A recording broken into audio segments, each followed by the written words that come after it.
Some of you guys are asking me about investment soldering. I use this little bonbon tin because it keeps my wax clean, and it's metal, so, and you can see the singe mark, so in between uses I can warm up, careful to not catch fire, at the top of this, and it'll level out, making it easy to start the next project.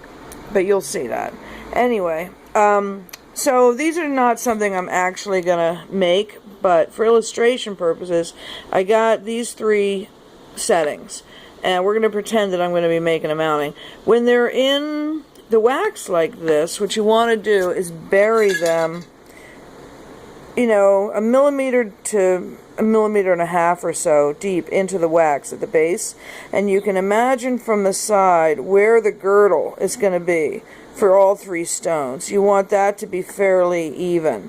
You know, as a setter, you want that to just, you don't want to have a high stone and a low stone and a high stone. It's going to look stupid.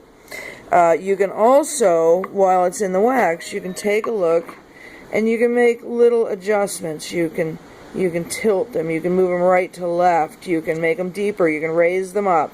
You can, you know, tweak them a little bit if they need it. When you have it the way you like it, mix up some plaster of Paris. You don't need a lot. A couple tablespoons typically for something small like this. Make sure that it's just what you like. The advantage is that you can set it up the way it's actually going to look. You're working from the front.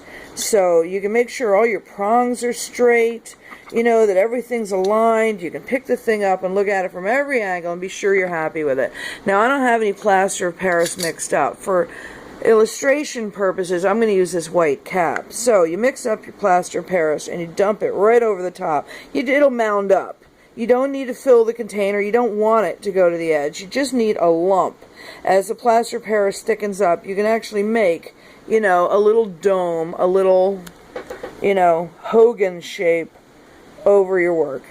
And, okay, now you want to let this dry a good long time. You don't want to have a lot of moisture, humidity left in the plaster of Paris when you're ready to start working. So the best thing to do at the end of the day, let it sit overnight, tackle it again the next day. It should be pretty damn dry by then. You really want it to be dry if you can help it. So what you would do then, now that the plaster's all hard, you're going to come in, you're going to come in with your torch and you're going to warm up that plaster. Once again, being careful to not burn the wax. You don't want to set anything on fire. You're just going to keep warming it up and warming it up and warming it up, and it's going to soften the wax under it enough that you can just lift it off, and lo and behold, there's going to be the back sides of all of your settings. But they're all miraculously lined up and perfect. You can trust what the front is going to look like even though you can't see it, because that's how you set it up.